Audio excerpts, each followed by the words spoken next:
داڑھی رکھنا میرے بے بھائی سنت نہیں واجب ہے. یہ کس نے آپ کو کہا ہے؟ سنت الانبیاء والمرسلین. اللہ کا کوئی نبی بغیر داڑھی کے نہیں گزرے، کوئی صحابی، کوئی ولی، کوئی مجتہد، کوئی امام بغیر داڑھی کے نہیں گزرا. پہلی دفعہ کٹائے تو گناہ صغیرہ ہے، لیکن بار بار کٹائے تو گناہ کبیرہ ہے اور وہ فاسق ہو جاتا ہے. اگر وہ نہیں رکھتا داڑھی، اللہ اس کو ہدایت دے. اگر ایسا آدمی جس کی داڑھی نہ ہو، اس کے پیچھے نماز نہ پڑھے، تراویح ہو یا کوئی ہو.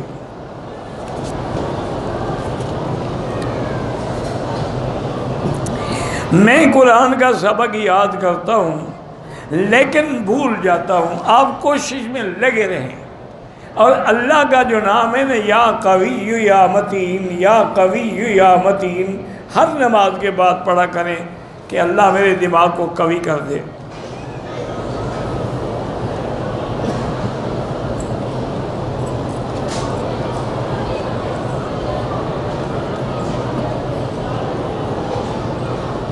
بہرحال میرا ایک بھائی فرانس میں ہے، اس نے ٹیلی فون پر اپنی طرف سے ایک وکیل مقرر کیا. ٹھیک ہے، ایک مجلس بنی، امام صاحب نے نکاح پڑھایا، گواہوں کی موجودگی میں ایجاب قبول ہو گیا. بالکل یہ نکاح ٹھیک ہے، کیونکہ اس نے وکیل بنایا ہے، وکیل بیٹھا ہوا ہے، نکاح ہو گیا.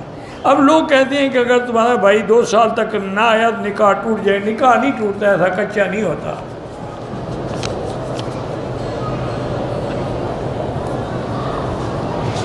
نکاح نہیں ٹوٹتا، لیکن یہ ہے کہ 2 سال تک پھر لٹکا کے تو نہ رکھے نا لڑکی کو، چھٹی لے کے آ جائے،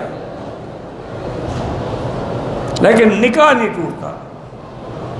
امام صاحب کا تو عجیب فتویٰ ہے. وہ فرماتے ہیں اگر کسی عورت کا خاوند گم ہو جائے تو